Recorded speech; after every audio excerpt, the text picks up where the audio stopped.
Ça a été les trajets et tout? Grundvik est un projet européen qui favorise la mobilité de jeunes à travers différents pays. Des Français, des Italiens et des Espagnols ont rejoint l'équipe de Coup de pouce pour réaliser des vidéos autour de la créativité face à la crise. Différents reportages ont donc été réalisés pendant plusieurs jours sur des projets alternatifs à Bruxelles.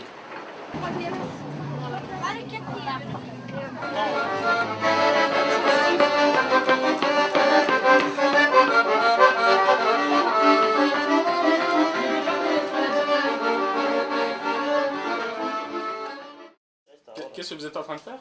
On est en train de faire un montage, en fait, c'est un montage comment ça s'appelle là? Créart. Ouais. Créart, que c'est un truc qu'on a filmé le premier jour de notre...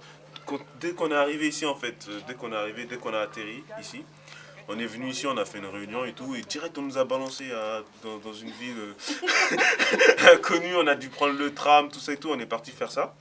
Et on est en train de faire le montage, en fait. C'est une dame qui forme des dames. C'est une dame qui forme des dames à faire la couture. Voilà. Et ça t'a plu? Franchement, je me suis amusé, j'ai rigolé là-bas. J'ai très bien rigolé. D'ailleurs, ça s'entend dans la vidéo que je rigole. C'était très marrant, c'était marrant, c'était cool quoi. Ça m'a plu. Mais ce qui m'a pas plu là-bas, c'est de faire la perche parce que ça m'a saoulé quoi. Tout le temps quand on filme en fait, tout le temps quand on fait des trucs, c'est moi qui fais la perche. Bonjour. Bonjour mesdames.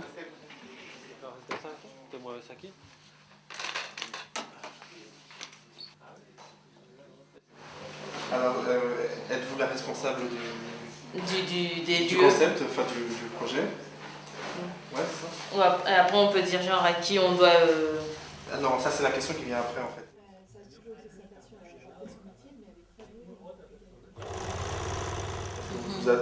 Comment vous engagez-vous votre... Ah voilà, comment engagez-vous vos personnels? Tu peux aussi l'amener autrement, à savoir est-ce que vous avez du personnel, comment ça se passe, voilà. tu vois. Et là, la Est-ce que vous présence des engagez le personnes. personnel sous vos moyens? Quelle est votre activité? Depuis combien de temps l'exercez-vous? Moi, je m'occupe principalement de la gestion financière, administrative et comptable de la SBL. Nous avions développé donc ce projet suite à un subside que nous avons obtenu pour pouvoir lancer des activités innovantes et créer de l'emploi. Et aussi pour donner plus d'accès professionnel aux femmes du quartier, puisque ça faisait vraiment défaut dans le circuit, le parcours d'insertion que nous proposons au CPS. Je suis inscrite pour les cultures éthiques, pour être informée. J'ai mis travailler avec des matériaux. Ça doit être compliqué. La SBL, en fait, il y a plusieurs projets comme le nôtre, des petits projets. Nous, c'est le projet couture. Ce sont des femmes qui, à la base, sont aidées par le CPS. Et donc, ici, chez nous, elles travaillent sous un contrat article 60. Elles sont essentiellement formées au métier de la couture, mais elles ont aussi la possibilité d'approfondir leurs connaissances en français, si elles en ont besoin, en suivant, pendant les heures de travail, 2 jours par semaine, une formation en français. J'ai coupé ça dans une veste. Lève-toi. Fais comme si tu pars.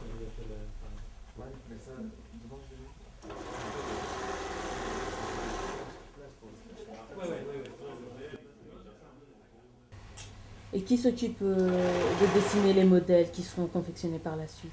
Donc c'est normalement essentiellement moi et ma collègue qui dessinons les modèles qui sont vendus dans la boutique. Mais évidemment, les couturières ont aussi la possibilité, quand il y a moins de commandes clients, de créer leurs propres modèles ou de customiser les vêtements, puisqu'on fonctionne avec des vêtements de seconde main qu'on retransforme. Stop. 1, 2, 3, 4, 5, non. Que pensez-vous de la relation entre la confection de vêtements à moindre coût et la crise d'aujourd'hui? Je pense que c'est une bonne solution pour répondre aux personnes qui ont ce besoin d'être habillées correctement, avec du style, avec du soin et à un prix correct et modeste. Donc je pense que c'est une très bonne solution et c'est pour ça qu'on a œuvré dans ce sens. On donne des exemples, on écrit, souvent si elles ont beaucoup de difficultés.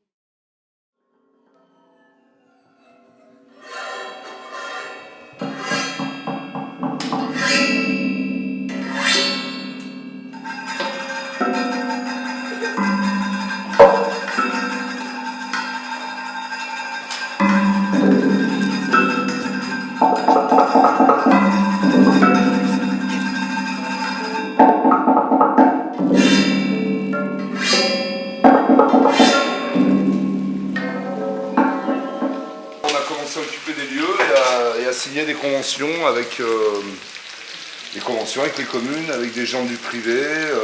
Et maintenant, on travaille avec les communes sur la transition urbanistique par des projets culturels. Donc c'est des conventions d'occupation précaire, ça s'appelle. On n'est pas subventionné, donc on n'a pas d'emploi aidé, on n'a pas d'article 60. Donc ici, les gens sont bénévoles. On espère quand même avoir un emploi ou deux l'année prochaine pour pouvoir justement rétuber les gens et avoir des postes un peu plus précis. On fait de la résidence artistique en journée, de l'accueil d'ASBL qui ont besoin de locaux sur des projets ponctuels. Voilà. Et puis ensuite, nous on a notre programmation du bouillon. Donc c'est du théâtre, de la marionnette, du cirque, des concerts. Il y a une soirée slam tous les mois. Il y a des tables d'hôtes. Voilà. Donc on diversifie un peu. Ça tourne autour du même truc qui est quand même la cohésion entre les individus, le rapport humain, et voilà. Comme là en ce moment, ce que vous allez filmer tantôt, c'est une convention qu'on a signée avec la Maison des Jeunes de Forêt, qui en ce moment est en panne de locaux en fait. Donc ils sont venus et voilà, on leur a fait une mise à disposition d'une salle pour faire leur stage et des workshops, tu vois, depuis 2 mois.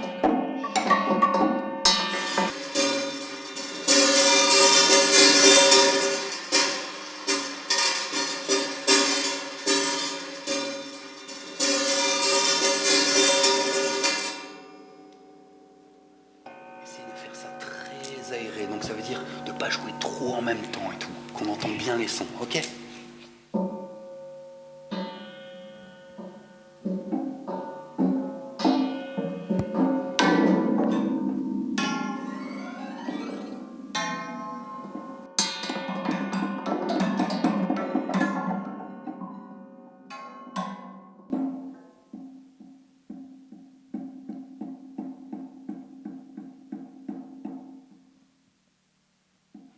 On a dessiné notre instrument.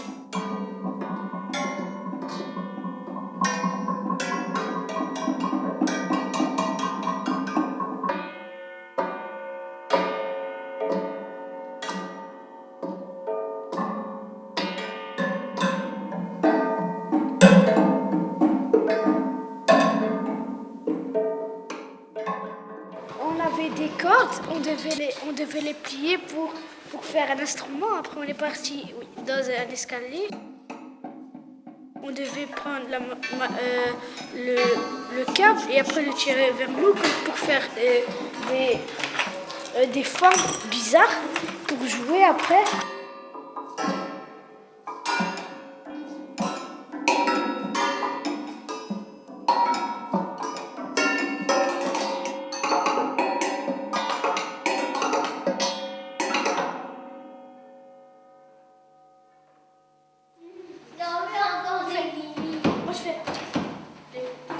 Donc les enfants, on vous a pas appris un seul rythme de toute la semaine et vous en avez fait plein. C'est génial. ¿Quieres aprender a hablar, no? Dice. Espagnol, hein? Hablas español. Muy difícil, hein? Yo soy bien. Muy bien. Muy bien. Muy bien. Yeah. Je sais pas pourquoi tout le temps je mélange l'anglais. Là, on est avec le groupe espagnol, Pablo et Frauli. Et c'est vraiment dur de communiquer avec eux étant donné qu'ils ne parlent pas anglais. Et donc là, maintenant, Kevin va essayer avec Google Traduction de faire la traduction donc, de ce qu'ils disent pour essayer de se comprendre. Donc encore une forme de barrière dans le langage, mais c'est une des difficultés pendant ce projet parce qu'il y a des gens avec qui on ne sait pas communiquer alors qu'ils sont sympas. Enfin, on pense qu'ils sont sympas, donc voilà. Nos despertamos tarde, llegamos un poco tarde, ¿no? Y ya estaban allí descargando la comida, ayudamos un poco a descargar y después hicimos la grabación en la cocina, luego hacemos la entrevista al encargado, a la chica esa, bueno, y ya hicimos algunos detalles. En la cocina, cómo cocinaban, cómo servían. Sí, y eso. Attends, hein? Il a dit. Ouais, comment ils ont cuisiné. Je vais faire la traduction. Il vient de dire que dans cette vidéo, on voit des gens qui font la cuisine pour des gens qui n'ont pas assez de moyens.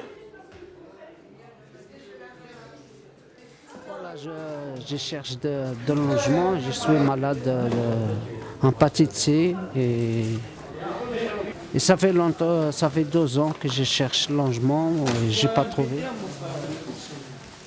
C'est pour ça. Invité à 10 heures. Parfois quand je n'ai pas, je passe chez nous pour manger. Parce que je mange à plat 1 €, café 35. C'est ça, c'est à cause de ça que je passe. Et chez l'assistance sociale, parfois, ils cherchent un logement pour moi. Quand il y a un problème, ils parlent au téléphone. Ou quand j'ai besoin au téléphone, je téléphone.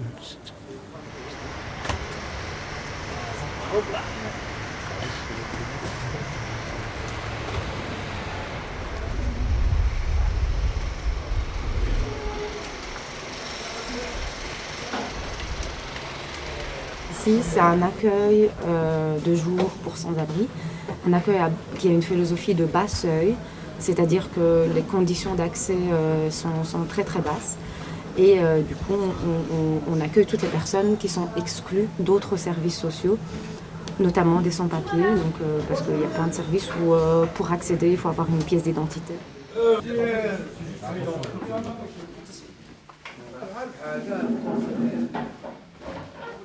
C'est une dame, maintenant, elle avait l'âge de 79 ans. Elle s'en occupait toujours dans un truc vraiment croyante, aussi dans le CSC, le syndicat. Et elle a commencé à travailler il y a, je crois, 25, presque 30 ans, de préparer le soupe ou du café, de tartines, et de distribuer dans la grande gare. Gare centrale, gare du Nord, gare du Midi. Et après, elle est tombée sur l'idée de trouver un endroit où ce que les gens ils peuvent rentrer à partir du matin, où ce qu'il peut se reposer encore un petit peu, où ce qu'il peut rester dans le chaud, où il peut boire son café, lire son journal, utiliser son repas à midi. Voilà, c'est beaucoup mieux que rester dans la rue tout le temps. On s'appuie un peu sur les ressources de nos usagers, des personnes qui viennent chez nous, donc, notamment avec le bénévolat. Donc, il y a beaucoup de bénévoles issus du public, de l'emploi aussi. Donc il y a des employés, qu'on a les moyens d'employer quelqu'un qui a fait une formation ou pas, mais qui a les compétences. Je suis un ancien sans-abri. Oui. J'ai vécu dans la rue pendant 7 ans. J'ai commencé à faire une formation, expert dans le vécu de pauvreté et l'exclusion sociale. C'est une formation qui dure 4 ans. Grâce à cette formation-là, je pouvais continuer ici comme stagiaire pendant 1 an. Après, j'ai été engagé avec un article 60 du CPS. Et depuis 1er février 2011 jusqu'au jour d'aujourd'hui, je travaille encore comme bénévole et ça me plaît bien. Voilà. Donc on a le premier axe, c'est des services d'ordre vital en quelque sorte, donc des services opérationnels, repas, douche, se reposer, être dans un endroit au chaud, vêtements. Les deux sans fromage. Oui, 2 plats, complet. D'accord,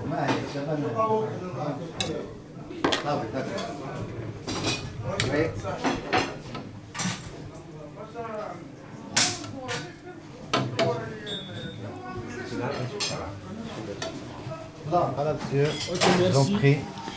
Ouais.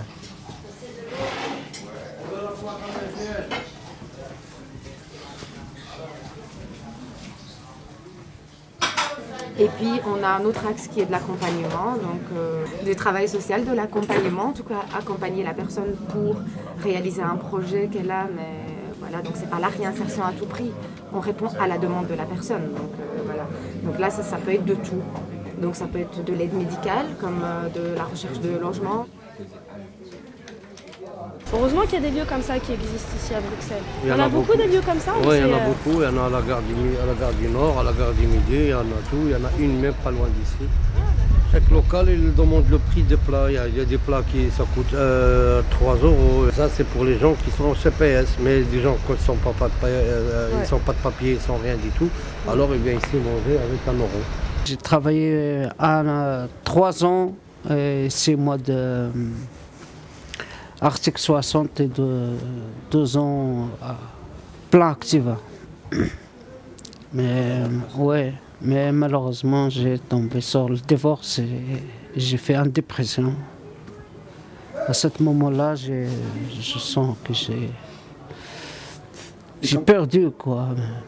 Mais il arrive qu'il y a un moment où le problème est structurel. Donc on arrive où on ne peut rien faire pour la personne parce que ce n'est pas le problème de la personne, c'est un problème qui dépasse la personne. La crise du logement, il n'y a pas assez de logement, il n'y a pas assez de travail. Et c'est là où il y a le 3e axe qui est mis en place, c'est d'essayer de faire le travail de groupe, rassembler des personnes qui sont intéressées pour revendiquer au niveau des politiques et faire des actions à ce moment-là qui ont une visée communautaire.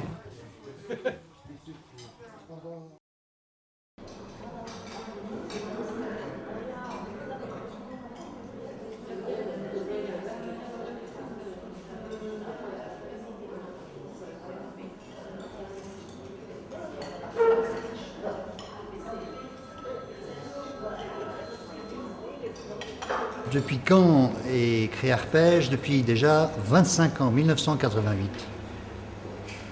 Créé à l'origine par les responsables d'une école qui voulait ouvrir un projet alternatif à des jeunes qui n'entraient plus dans le cadre de l'inscription scolaire. Je vais finir d'ici 1 mois et je vais faire bientôt, je commence mes stages dans un hôpital et après ça, je vais travailler. Ça sera dans l'hôpital Saint-Luc. C'est juste à côté de chez moi. Ma mère, elle est déjà traiteur. Comme j'aime aussi manger, c'est dans le sang, j'aime manger. Donc la cuisine, c'est vraiment quelque chose, depuis que je suis petit, je rêvais de ça. Donc maintenant, je fais que réaliser mon rêve.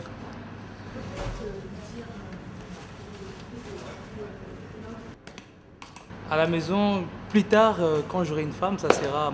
La plupart du temps, c'est moi, parce que moi, j'aime bien préparer. Donc, comme j'aime manger, j'aime préparer, donc ça sera moi.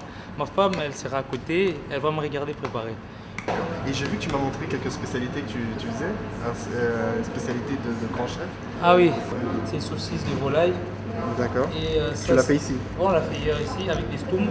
Ça, c'est avec la sauce bernaise. Donc en fait, ça c'est des plats emportés, parce qu'on peut faire des plats emportés aussi. C'est eux qui choisissent la cuisine. Personne n'impose le choix de cuisine. Moi, je joue le rôle de devoir leur enseigner tous les jours, devoir leur montrer un maximum de choses, essayer qu'ils assimilent un maximum de choses et leur montrer toute la panel qui est possible d'utiliser un maximum.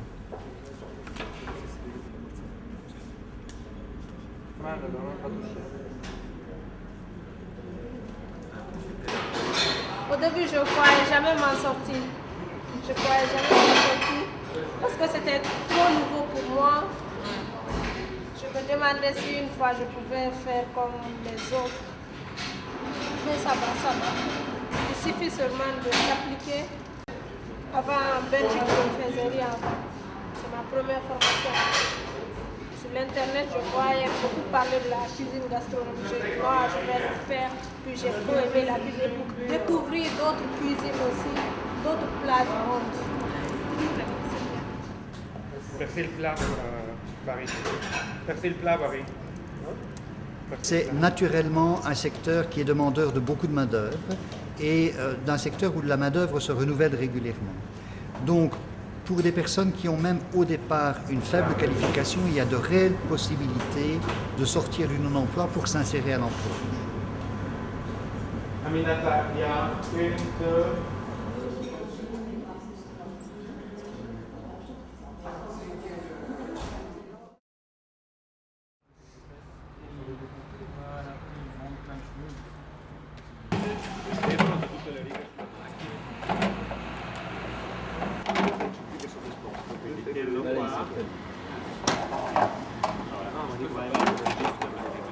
Je la préviens 5 secondes à l'avance. Bon, mais vous voyez quoi, si ça marche pas, mais vous pouvez le sentir aussi.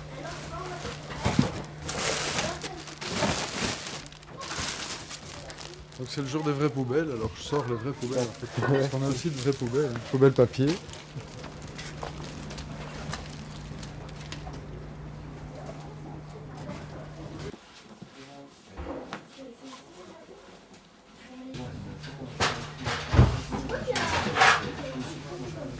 On prend toutes les matières, mais on ne pèse pas les livres et les chaussures. Ça c'est expliqué comme ça en 2 mots. Non, voilà.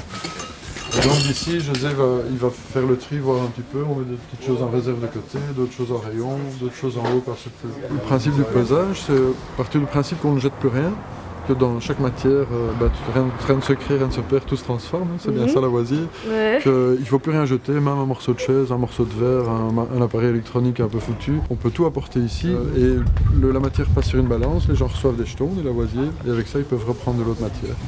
Ça là, est-ce que tu as besoin de celui-là? Non, j'en ai encore un qui descend du monde cherche et il y en a un coup là, c'est 23 guillemets. Parce que l'autre il a demandé si ça fonctionne, il le prend. Celui-là. L'achat se fait au poids, la vente se fait à l'objet et en fonction de la durée de vie de l'objet. Donc le calcul après il est un peu savant. Hein. Comment nous on réussit à remettre un prix sur l'objet, on essaie surtout de faire des gens heureux. Et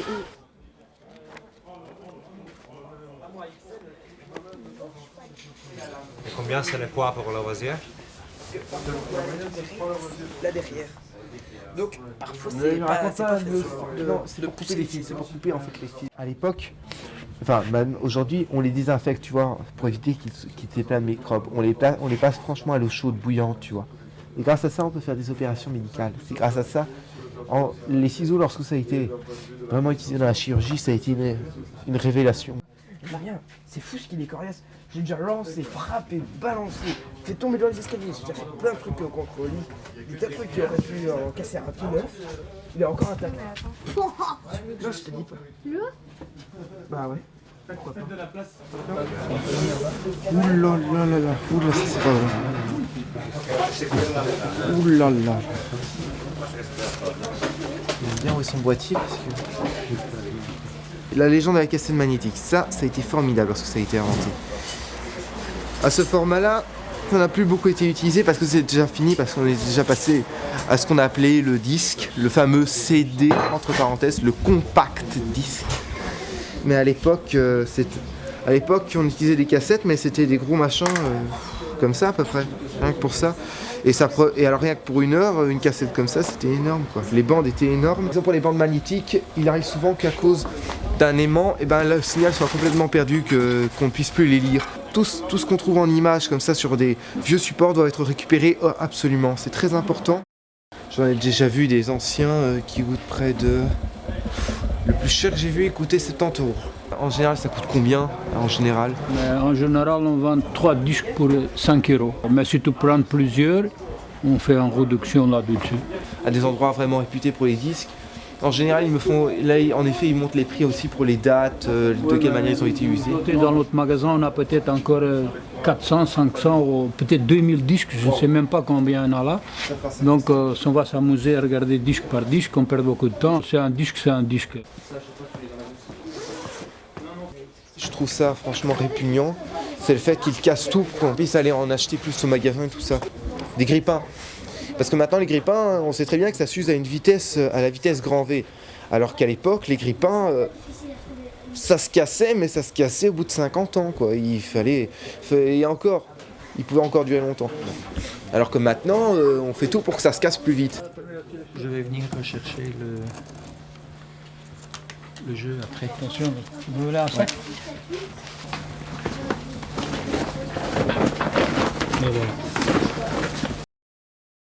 Tel que je le vois en fait ce système, on peut très bien échanger un produit contre un autre, donc c'est plutôt pratique. Par exemple si on a besoin, si on a besoin de pièces mécaniques, une pièce mécanique quelconque comme un engrenage ou un truc comme ça, pour réparer quelque chose, on n'a qu'à par exemple venir dans un lieu ici, on échange contre un truc quoi. On échange contre un truc qu'on n'a plus besoin. Si tu échanges un morceau de cuivre contre cet engrenage en fer, tu peux faire ton marché, puis voilà, t'es tranquille, tu as ta pièce. Moi, je trouve que ça m'arrange plutôt, quoi, ce genre de système. aller toujours au magasin pour aller chercher, on sait très bien qu'aller au magasin, c'est toujours payer plus cher.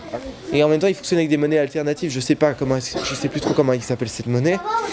Mais cette monnaie alternative, je la trouve beaucoup plus pratique, quoi. Elle nous arrange vraiment, quoi. Ce qui m'émeut plutôt dans ce lieu, c'est que je trouve que c'est hyper convivial, quoi. Ouais. C'est-à-dire qu'on a l'impression que vous êtes tous là, pas par contrainte, vous êtes tous passionnés par ce que vous faites, vous avez vraiment envie que ça réussisse. Et du coup, vous donnez un réel coup de main. Et c'est agréable, c'est toujours agréable d'aller dans un lieu où les gens s'entendent. C'est l'effet du début aussi, c'est l'effet d'un début de nouveau projet. Et c'est clair que l'aspect familial, moi en tout cas, ne serait-ce qu'avec les voisins et la manière dont ça se fait, c'est super humain, quoi. On est physiquement aussi, le quartier et l'endroit ici est très choisi par le hasard, parce que c'est vraiment le hasard qui m'a amené ici, mais il est super bien choisi, des différentes tendances du quartier, de ce qu'on voit entre les gens qui ont plus aisé d'en haut, les gens qui n'ont pas une thune d'en bas. Tout le monde y trouve son bonheur. Voilà, en fait. on est vraiment très bien placé pour ça aussi, donc il y a quelque chose de super logique là-dedans. Ok.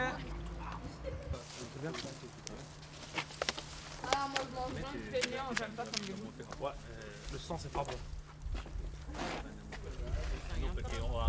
Pas charnière moi.